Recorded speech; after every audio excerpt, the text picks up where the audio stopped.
তেলটা গরম হয়ে গেছে। এখন আমি কাঁচা লঙ্কার পেঁয়াজ দিয়ে দিলাম।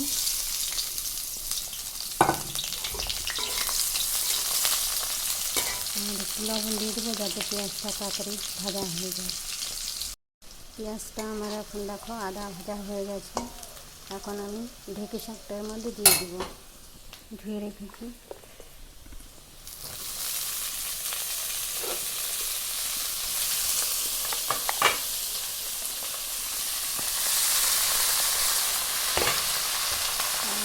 একটু হলুদ দেবো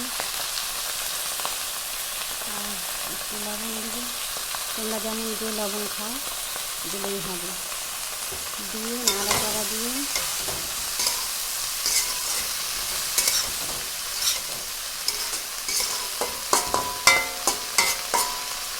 এখন আমি ঢাকা দেবো, গ্যাসটা কমিয়ে একটু বাড়িয়ে দেবো।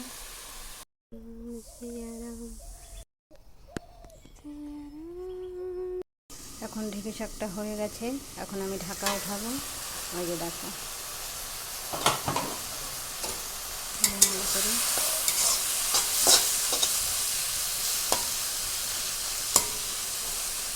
এখন একটু ভাজা ভাজা, আর ঢাকা দেবো না, সেদ্ধ হয়ে গেছে।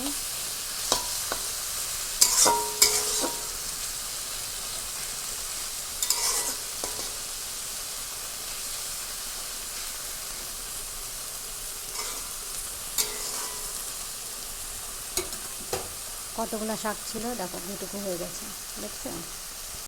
আর একটা জিনিস দেখাই তোমাদের, দেখো গাছ লাগানোর জন্যে টব আনছি, সে ছোটো হোক আর বড় হোক সব। অনেক দিন পর এই ফুলটা ফুটলো, তার জন্য ভিডিওটা করলাম। এখন শাক ভাজাটা আমার রেডি, দেখো সুন্দর হয়ে গেছে। আর একদিকে চা হচ্ছে, এখন হয়ে গেল নরম নরম শাক ভাজা। করে দেখো, ছোট্ট রেসিপি।